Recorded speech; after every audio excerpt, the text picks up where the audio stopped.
आत्मा की खुराक है ना, डेली खुराक। बाबा 3 टाइम आप खाते हो तो बाबा कहते हैं मुरली भी तो आत्मा की खुराक है, तो आपको 3 बार खानी है, ऐसे है ना, पढ़नी है, पढ़ानी है, सुननी है, सुनानी है। तो आज बाबा ने कहा, मीठे बच्चे, अब तुम्हारी दिल में खुशी की शहनाई बजनी चाहिए, क्योंकि बाप आए हैं हाथ में हाथ देकर साथ ले जाने। अब तुम्हारे सुख के दिन आए कि आए, प्रश्न है। अभी नए झाड़ का कलम लग रहा है, इसलिए कौन सी खबरदारी अवश्य रखनी है। नया झाड़ अर्थात सतयुग की स्थापना हो रही है, तो कलम यहाँ ही लगना है, वहां जाकर थोड़े ना लगाएंगे, है ना। तो खबरदारी बाबा ने कौन सी रखनी है, कहा। उत्तर में बाबा ने कहा, नए झाड़ को तूफान बहुत लगते हैं, ऐसे ऐसे तूफान आते हैं जो सब फूल फल आदि गिर जाते हैं। बाबा हमारे जीवन में जो माया रूपी तूफान आते हैं ना, उस तूफानों की बात कर रहे हैं। यहाँ भी तुम्हारे नए झाड़ का जो कलम लग रहा है, उसे भी माया जोर से हिलाएगी। अनेक तूफान आएंगे, कैसे न कैसे, प्रकृति द्वारा, रिश्तों के द्वारा, खुद के अंदर संकल्पों के द्वारा, विकल्पों के द्वारा, ना जाने कैसे कैसे अनेक तरह से, अनेक तरफ से तूफान आएंगे। बाबा कहते हैं पेड़ को हिलाएंगे, जड़ों को कमजोर करेंगे, माया संशय बुद्धि बना देगी। बुद्धि में बाप की याद नहीं होगी तो मुरझा जाएंगे, गिर भी पड़ेंगे। इसलिए बाबा कहते, बच्चे, माया से बचने के लिए मुख में मुंह लर्रा डाल दो, अर्थात धंधा आदि भल करो, लेकिन बुद्धि से बाप को याद करते रहो, यही है मेहनत। गीत है ओम नमो शिवाय। ओम शांति। तुम बच्चों की अच्छी तरह निश्चय, बच्चों को अच्छी तरह निश्चय हो गया है कि बाबा आकर नई दुनिया रचते हैं, जो हम पतित हैं उनको पावन बनाने। ऐसे नहीं कि सृष्टि है नहीं और बाप आकर रचते हैं। बाप को बुलाते हैं कि हम जो पतित हैं उनको आकर पावन बनाओ। दुनिया तो है ही, बाकी पुरानी को नई करते हैं। यह ज्ञान मनुष्यों के लिए है, जानवरों के लिए नहीं है, क्योंकि मनुष्य पढ़कर मर्तबा पाते हैं। अभी जो दुख देने की सामग्री है, इसमें सब आ गए, देह के धर्म आदि। तो बाप इस सुख की सामग्री को सुख का बनाते हैं। तब बाप ने कहा है, मैं दुख धाम को सुख धाम बनाता हूँ, मैं हूँ ही दुख हरता सुख करता। अब तुम्हारे अंदर शहनाई बजनी चाहिए कि हमारे सुख के दिन सामने आ रहे हैं। जानते हो कि बाप कल्प के बाद मिलते हैं, और कोई ऐसे किसके लिए नहीं कहते। भगवान आते ही हैं भक्तों की सद्गति करने। अपने साथ हाथ में हाथ देकर ले चलता हूँ, ऐसे नहीं कि सुख धाम में जाकर तुमको छोड़ता हूँ, नहीं। इस समय के पुरुषार्थ अनुसार आप ही जाकर प्रारब्ध भोगते हो, उसमें मेरा कोई साथ नहीं है। जितना जिसका पुरुषार्थ उससे तुम्हारा मर्तबा। तो जितना जो औरों को समझाते हैं उनका उतना उनको ड्रामा पक्का हो जाता है। मनुष्य कोई ड्रामा देखकर आते हैं तो कुछ दिन तक पक्का हो जाता है, तो तुमको यह भी पक्का हो जाता है, क्योंकि यह बेहद का ड्रामा है। सतयुग से लेकर इस समय तक ड्रामा बुद्धि में है। सेंटर पर आते हैं तो सावधानी मिलती है, तो यह याद आ जाता है। यहाँ भी बैठे हो तो याद है। सृष्टि तो बेहद का ड्रामा है, परंतु है सेकंड का काम। समझाते हैं तो झट ड्रामा बुद्धि में आ जाता है। जानते हैं कि कौन कौन आकर धर्म स्थापन करते हैं।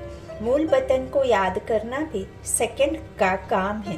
दूसरा नंबर है सूक्ष्म वतन, तो वहाँ भी कोई बड़ी बात नहीं है, क्योंकि वहाँ भी सिर्फ ब्रह्मा विष्णु शंकर दिखाया है। वह भी जट बुद्धि में आ जाता है। फिर है स्थूल वतन, इसमें 4 युगों का चक्र आ जाता है। यह है बाप की रचना। ऐसे नहीं कि सिर्फ तुम स्वर्ग को याद करते हो, नहीं। स्वर्ग से लेकर कलयुग अंत तक का तुम्हारी बुद्धि में राज है, तो तुमको औरों को भी समझाना है। यह झाड़ और गोले सृष्टि चक्र का चित्र सबके घर में रहना चाहिए। जो कोई आवे उनको बैठ समझाना चाहिए। रहम दिल और महादानी बनना है। इसको अविनाशी ज्ञान रत्न कहा जाता है। इस समय तुम भविष्य के लिए धनवान बनो। बाप समझाते हैं, बच्चे अब तक तुमने जो कुछ पढ़ा और सुना है उन सब को भूल जाओ। मनुष्य मरने समय सब कुछ भूल जाते हैं ना, तो यहाँ भी तुम जीते जी मरते हो। तो बाप कहते हैं, मैं नई दुनिया के लिए जो बातें सुनाता हूँ वही याद करो। अभी हम अमरलोक में जाते हैं और अमरनाथ द्वारा अमर कथा सुन रहे हैं। कोई पूछते हैं, मृत्यु लोक कब शुरू होता है? बोलो, जब रावण राज्य शुरू होता है। अमरलोक कब शुरू होता है? जब राम राज्य शुरू होता है। भक्ति की सामग्री तो ऐसे फैली है जैसे झाड़ फैला हुआ हो। अब नए झाड़ का कलम लग रहा है, तो ऐसे झाड़ को माया के तूफान देखो कितने लगते हैं। जब तूफान लगता है तो बगीचे में जाकर देखो कितने फल गिरे हुए होते हैं, थोड़े बच जाते हैं। यहाँ भी ऐसे हैं कि माया के तूफान आने से और बाबा की याद ना रहने से मुरझा जाते हैं, है ना। मन खिन्न हो जाता है, माया वार कर देती है और आपकी खुशी छीन ले जाती है। कोई तो गिर पड़ते हैं। हाथ मताई का खेल है ना, कि मुख में मुहर लरा डालते थे। अगर बुद्धि में बाबा याद हो तो माया का असर नहीं होता है। बाबा यह थोड़े ही कहते हैं कि धंधा आदि ना करो। धंधा आदि करते बाप को याद करो, इसमें मेहनत है। राजाई लेना कोई कम बात है क्या? कोई हद की राजाई लेते हैं तो भी कितनी मेहनत करनी पड़ती है। यह तो सतयुग की राजाई लेते हो, मेहनत जरूर करनी पड़े। परमात्मा को ज्ञान का सागर कहा जाता है, जानी जानन हार नहीं। जानी जानन हार माना थॉट रीडर, यानी अंदर को जानने वाला। वास्तव में यह भी एक रिद्धि सिद्धि है, उससे प्राप्ति कुछ नहीं। बाबा कहते हैं, यदि आपका कोई लौकिक में थॉट रीडर पढ़ाई करते हैं, फिर वो आपके मन को पढ़ते हैं, तो वो रिद्धि सिद्धि बाबा कहते हैं उससे कोई प्राप्ति थोड़े ना होती है कि उस थॉट रीडर बनने से आपकी सदगति हो जाएगी या आप किसी को ज्ञान देंगे तो उससे उसका मुक्ति मिल जाएगी। नहीं ना, अगर उल्टा भी लटक जाए तो भी प्राप्ति कुछ नहीं। आजकल तो आग से भी पार करते हैं, है ना। देखते हैं ना, भक्ति में अंगारों पर चलते हैं, परीक्षा देते हैं, ना जाने क्या क्या करते हैं। तो एक सन्यासी था, उसने आग से पार किया। सुना है सीता ने आग से पार किया, तो यह भी आग से पार करते हैं। जबकि यहाँ तो बाबा यथार्थ में हमें समझाते हैं कि सीता कौन? सीता कौन? आत्मा। और असीता आत्मा क्यों बनी? क्योंकि वो किसकी गिरफ्त में है? रावण की गिरफ्त में। रावण की गिरफ्त क्या है? 5 विकार। 5 विकार कौन कौन से हैं? काम, क्रोध, मोह, लोभ, अहंकार। ये 5 विकारों को छुड़ाने कौन आता है? कौन इसे खत्म करता है? कौन इस पर जीत पहनाता है? कौन इसके जीत पाने के लिए हमें रास्ता बताता है? निराकार राम। और वो निराकार राम कौन है? जो सर्वशक्तिमान है, विश्व कल्याणकारी है, जो रचता है, जो सर्व गुणों से संपन्न है, जो ज्ञान सूर्य है, जो हम सब का बाप है, बेहद का वर्षा देने वाला है, परम पिता परमात्मा है। वो एवर प्योर है, उसमें जो है वो हमें देने आता है। बाबा कहते हैं आप कुछ भी कर लो, कितना भी आग से पार कर लो, उससे कुछ भी प्राप्ति नहीं होने वाली है। सीता ने जो पार किया वो विकारों को ज्ञान योग अग्नि में दग्ध किए। सीता ने, आत्माओं ने अपनी ही लड़ाई को जीता।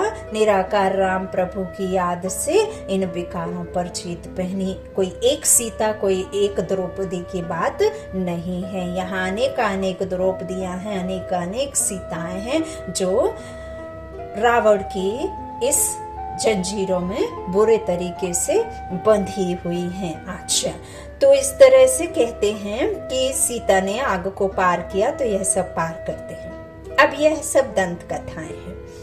वह कहते थे शास्त्र अनादि हैं, कब से तारीख तो कोई है नहीं, दूसरे धर्मों की तारीख है, उससे हिसाब लगाया जा सकता है। जैसे कहते हैं क्राइस्ट के 3000 वर्ष पहले भारत हेवन था, परंतु हेवन में क्या था यह नहीं जानते। झाड़ का राज तुम्हारी बुद्धि में है, तुम वर्णन कर सकते हो कि इस वृक्ष का फाउंडेशन कैसे लगा, फिर कैसे वृद्धि को पाया। यहाँ बाबा कैसे फाउंडेशन कैसे तैयार कर रहे हैं, कैसे पिलर खड़ा कर रहे हैं। कलम जिसे बाबा ने आज की मुरली में कहा है पिलर, है ना, तो कलम बाबा यहाँ लगा रहे हैं। बाबा ने ब्रह्मा को अडॉप्ट किया, ये माँ को अडॉप्ट करके इस माँ के द्वारा उस बाबा ने बच्चों को मुखवंशावली ब्राह्मण बनाया, है ना, अडॉप्ट किया। तो वो ब्राह्मण आत्माएं फिर क्या करती हैं, दैवी गुण धारण करती हैं, है ना। यहाँ जो भी बाबा हमें रास्ता दिखा रहे हैं उस रास्ते पर चलते हैं, श्रीमत लेकर श्रीमत पर चलते हैं। विकारों को आत्मा टच भी नहीं करती।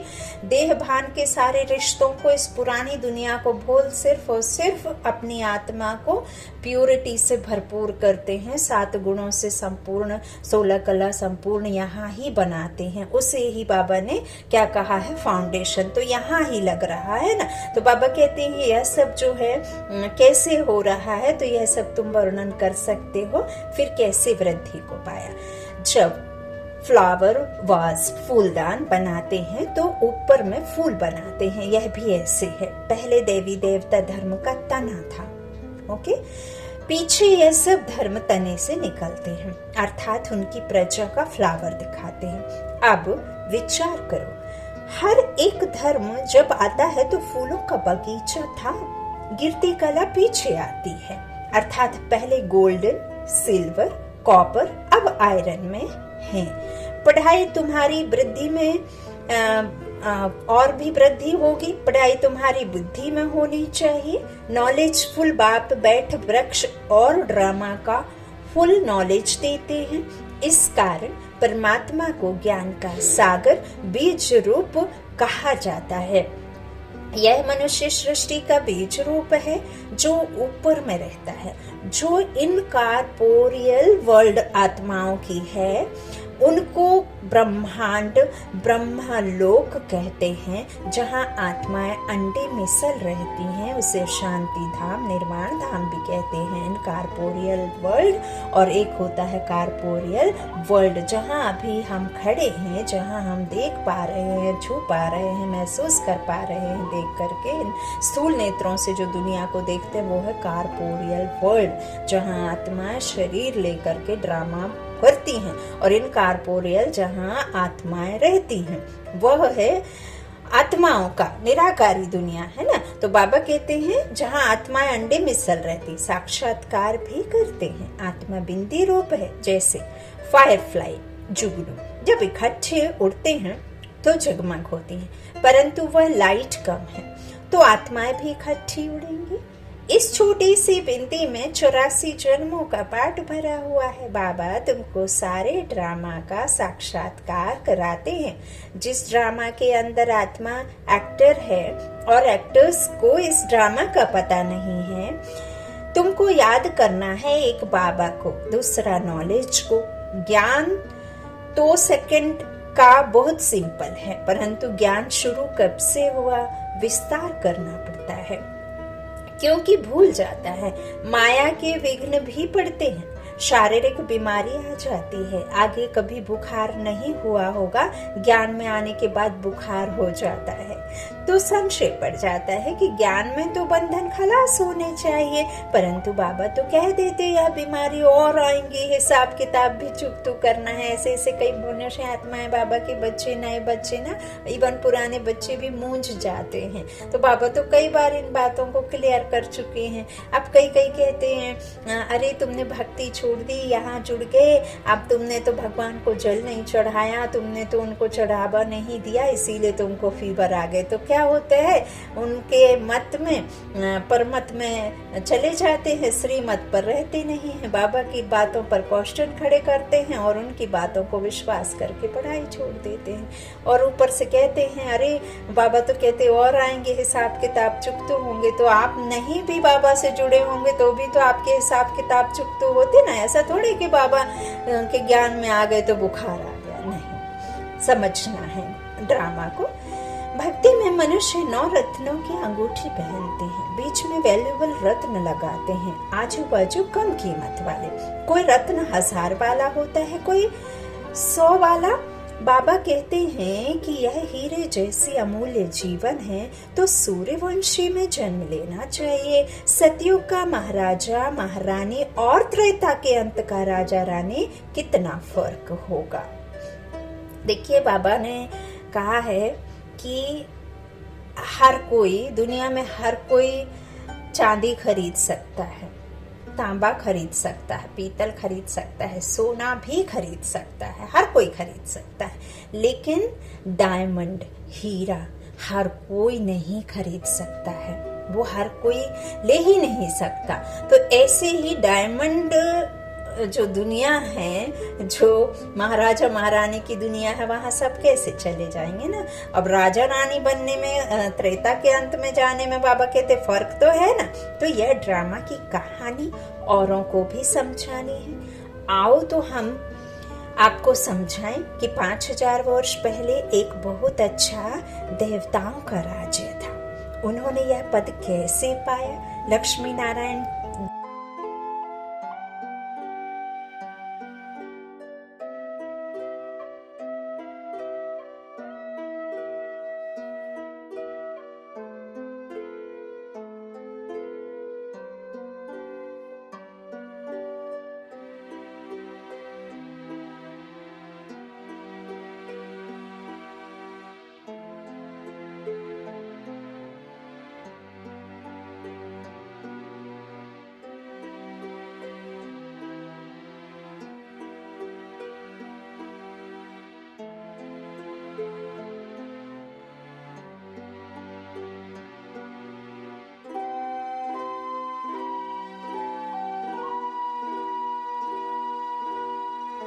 जो सतयुग की राजाई लेते हैं, उन्होंने 84 जन्मों की हिस्ट्री, ज्योग्राफी सुनाए। ऐसे टेम्पटेशन, प्रलोभन देकर उन्हों को अंदर ले आना चाहिए। सेकंड की कहानी है, परंतु है पद्मों की।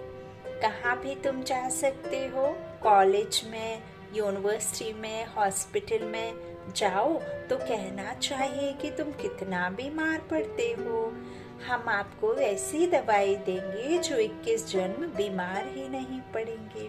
आपने सुना है कि परमात्मा ने कहा है मन मना भव। तुम बाप को याद करेंगे तो विकर्म विनाश होंगे और कोई नए विकर्म होंगे ही नहीं। तुम एवर हेल्दी वेल्दी बन जाएंगे। आओ तो हम परम पिता परमात्मा की बायोग्राफी बताएं। परमात्मा को सर्वव्यापी कहना कोई यह बायोग्राफी थोड़े ही है, यह तो झूठ है। ऐसे समझाना चाहिए। परमात्मा ठिक्कर बित्तर कच्छ मच्छ 5 तत्वों में नहीं है।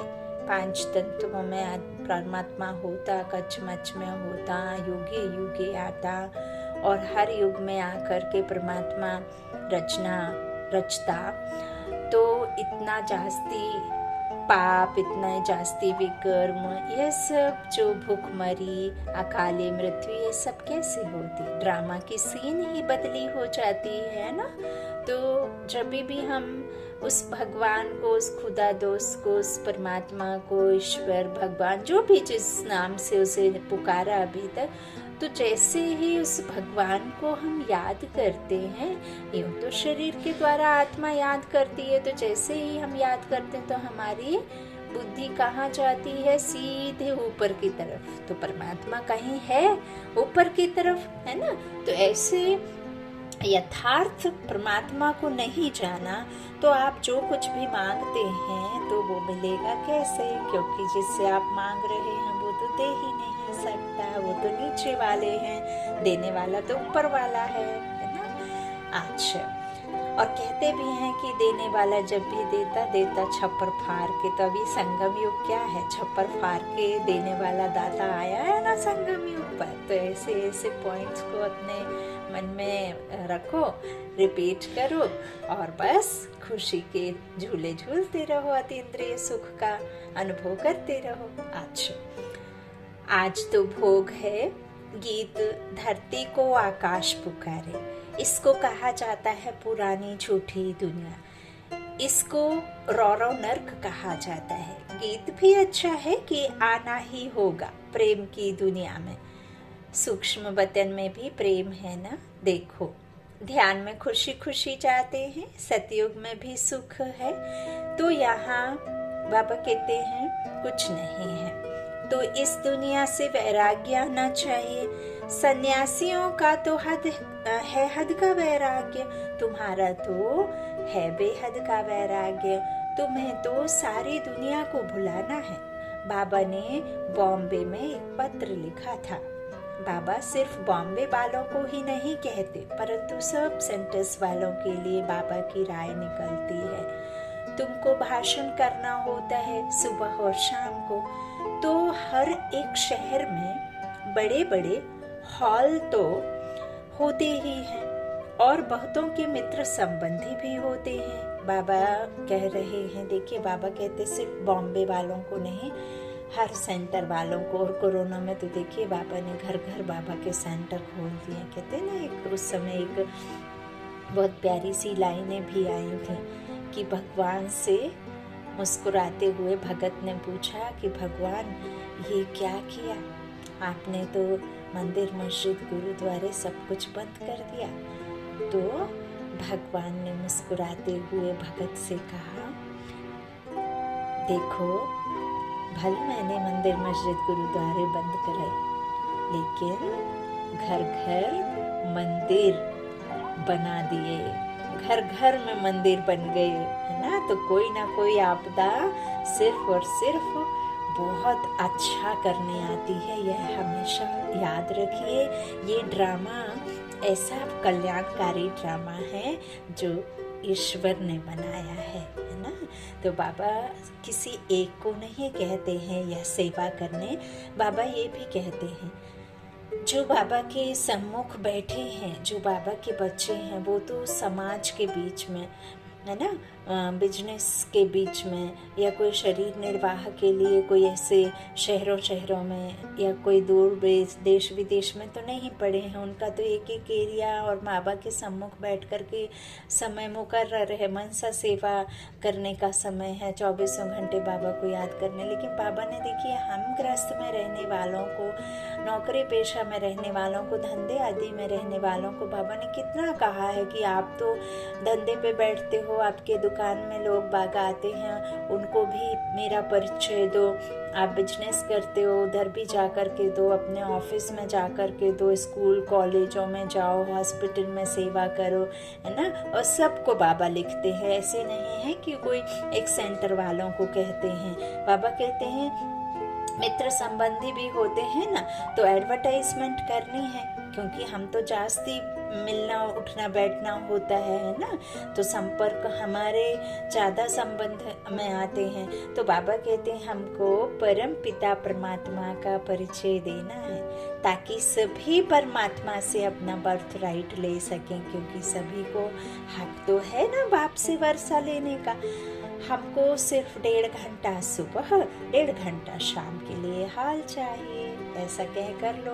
कोई हंगामा नहीं होगा, कोई हम ऐसे तो है नहीं कि कोई ढोलक पीटेंगे, मंजीरा बजाएंगे, कोई साउंड स्पीकर रखेंगे, कोई इस तरह से हल्ला करेंगे, कोई पैरों का डांस होगा, नहीं। वहाँ तो अतीन्द्रिय सुख का, और हम उस परमात्मा के प्रेम के, स्नेह के, है ना, ये सब बाजे बजाएंगे। उधर थोड़े ना कोई हंगामा होगा, बाजा गाजा नहीं। तो कोई बाजे किराए पर देवे तो हम ले सकते हैं, एरिया को भी देखना है, घर को भी देखना है कि अच्छा है, अच्छा आदमी होगा तो अच्छे जिज्ञासुओं को लेकर आएगा। ऐसे ऐसे 4-5 जगह भाषण करना चाहिए। बड़े बड़े शहरों में अगर फर्स्ट फ्लोर ना मिले तो सेकंड फ्लोर बाबा ने कहा, नहीं तो लाचारी हालत में थर्ड फ्लोर भी ले सकते हो, लेकिन लो जरूर। ऐसे ही गांव में भी, जैसा गांव भले कोई छोटा मकान हो, पूरा मकान तो चाहिए नहीं, सिर्फ 3 पैर पृथ्वी चाहिए। सबको अपने संबंधियों से बात करते रहना चाहिए तो कोई ना कोई दे देंगे। तो ऐसे सेंटर्स खोलते रहना चाहिए। कोई तो किराया भी नहीं लेंगे, और कोई लेते लेते अगर तीर लग गया तो वह भी लेना बंद कर देंगे। देखिए, अब ईश्वर ही मिल जाता है ना, तो ईश्वर से बड़ी इस संसार में कोई शक्ति, कोई धन, कोई दौलत है ही नहीं। तो जब तीर लग जाता है, जब यह बात समझ आ जाती है कि मुझे भगवान मिल गया, तो सामने वाले मनुष्य आत्मा के लिए धन दौलत, तन मन धन, उसके लिए कुछ भी नहीं होता। तो समझा और बस उसने सब कुछ दे दिया। तो बाबा कहते हुआ जो किराया लेगा लेते लेते बंद कर देगा, तीर लगेगा जैसे। तो जो विशाल बुद्धि होंगे वह अच्छा समझकर धारण करेंगे। जिनकी विशाल बुद्धि है उनको गृहस्थ महारथी कहा जाता है। वह तो 1-2 के पिछाड़ी सेंटेंस खोलते जाएंगे। बच्चे जानते हैं कि हम अपना राज्य श्रीमत पर गुप्त ही गुप्त स्थापन कर रहे हैं। इसमें कोई हल्ला गुल्ला नहीं है और कोई जान नहीं सकते कि कैसे स्थापन करते हैं। बस पवित्र रहना है। तो बाबा ने कहा है कि माया ने दुख दिया है, इसको छोड़ो। माया जीती जगत जीत बने। मन को जीतने की बात नहीं, मन तो शांत शांति धाम में रहता है। यहाँ शरीर है तो शांत रह ना सके। शरीर आया है, कर्मेंद्रियों का हमने सहारा लिया है और आत्मा इसमें बैठी है काल तख्त पर। तो ये तो कुछ ना कुछ चलता ही रहेगा, है ना। आप कितना भी मुख से नहीं बोल पाएंगे, लेकिन अंतर मन में आपके संकल्प चलेंगे, वह भी कर्म ही है ना, सूक्ष्म कर्म। तो बाबा कहते हैं तो शांति धाम है परम धाम। यहाँ कोई शांत रह ना सके, यहाँ रह सकता है तो वहाँ तो फिर बाबा कहते हैं वो पूरे समय कोई बैठ ना सके। यहाँ समझानी मिलती है तो चिंतन भी चलता रहे। वहाँ सेंटर पर आया, कथा सुनी और धंधे में लग गए खलास। यहाँ ताजा ताजा रहता है, इसलिए बच्चे रिफ्रेश होने के लिए आते हैं। बाबा कहते हैं यहाँ ताजा ताजा रहता है, इसलिए बच्चे रिफ्रेश होने के लिए आते हैं। दुनिया वालों की बुद्धि में नहीं रहता कि भारत परमात्मा का बर्थ प्लेस, जन्म स्थान है।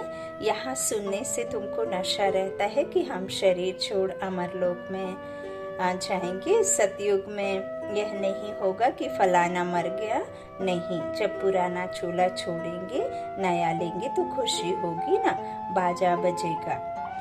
जैसे अभी भी आपने यहाँ भी देखा होगा, आपने अपने कई बार परिवार में या आपने कहीं किसी से सुना होगा आसपास, तो आपने देखा होगा कि जब कोई 90, 100 ऐसे जब ईयर उनका हो जाता है और जब उनका शरीर छूटता है तो लोग कितनी खुशी में उनको गाजे बाजे के साथ में विदाई देते हैं और कहते हैं कि अब इन्होंने अपना जो उम्र है वो पूरी कर ली। तो दुख नहीं होते दुखी ना। तो ये बाबा सतयुग का बता रहे हैं, यहाँ की बात बाबा नहीं लिख रहे।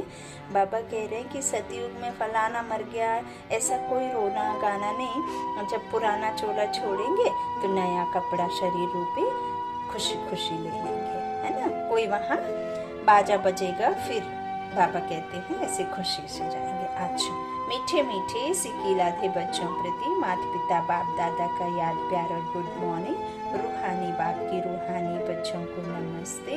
हम रूहानी बच्चों की रूहानी माता पिता बाप दादा को याद प्यार और गुड मॉर्निंग। शुक्रिया बाबा, मीठे बाबा, प्यारे बाबा, सबका साथी, सबका सहारा। धारणा के लिए मुख्य सार पहला बाबा ने कहा, इस बेहद की दुनिया से वैराग्य रख, इसे बुद्धि से भूलना है। अविनाशी ज्ञान रत्न धारण कर भविष्य के लिए धनवान बनना है। दूसरा, नई दुनिया के लिए बाप जो बातें सुनाते हैं वह याद रखनी है, बाकी सब पढ़ा हुआ भूल जाना है, ऐसा जीते जी मानना है। वरदान वरदानी बाबा का है, कल्याणकारी युग में स्वयं का और सर्व का कल्याण करने वाले प्रकृति जीत माया जीत भव। इस कल्याणकारी युग में कल्याणकारी बाप के साथ साथ आप बच्चे भी कल्याणकारी हो। आपकी चैलेंज है कि हम विश्व परिवर्तक हैं। दुनिया वालों को सिर्फ विनाश दिखाई देता है, इसलिए समझते हैं यह अकल्याण का समय है, लेकिन आपके सामने विनाश के साथ स्थापना भी स्पष्ट है और मन में यही शुभ भावना है कि अब सर्व का कल्याण हो। मनुष्य आत्माएं तो क्या प्रकृति का भी कल्याण करने वाले ही प्रकृति चित माया चित कहलाते हैं। उनके लिए प्रकृति सुखदायी बन जाती है। स्लोगन, न्यारे प्यारे होकर कर्म करने वाले ही संकल्पों पर सेकंड में फुल स्टॉप लगा सकते हैं। जो न्यारे हैं, देह से खुद को समझते हैं, वही परमात्मा प्यारे हैं। तो जो न्यारे और प्यारे होकर कर्म करते ना, वही संकल्पों पर हर सेकंड में फुल स्टॉप लगा सकते हैं। जरा भी व्यर्थी आई और उसे अपने श्रेष्ठ स्थिति में स्थित रहेंगे तो उसे समर्थी में परिवर्तन कर पाएंगे, है ना।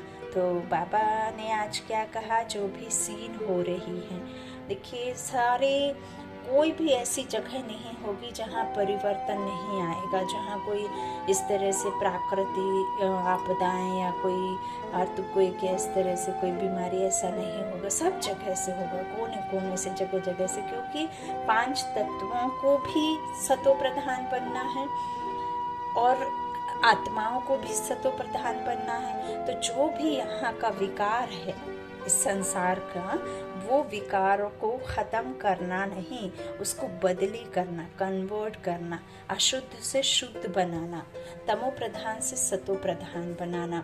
और बाबा की भाषा में जो ये विनाश भी कहना गलत है। बाबा कहते हैं विनाश नहीं बच्चे, ये महाकल्याणकारी संगम युग है।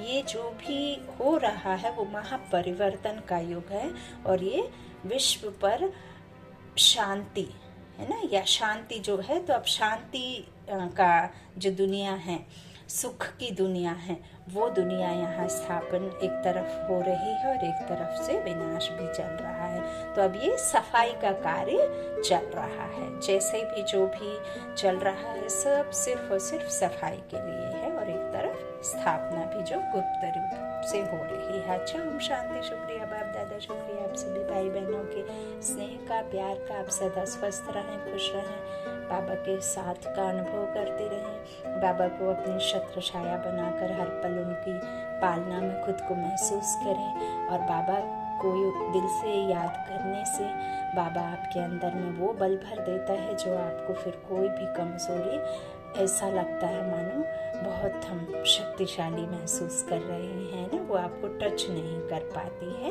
तो कहते हैं कि कमजोरी का नाम महात्मा गांधी, लेकिन हम सब बच्चे कहते हैं कि मजबूती का नाम और शक्तिशाली बनने का नाम है परमपिता परमात्मा। अच्छा, शुक्रिया।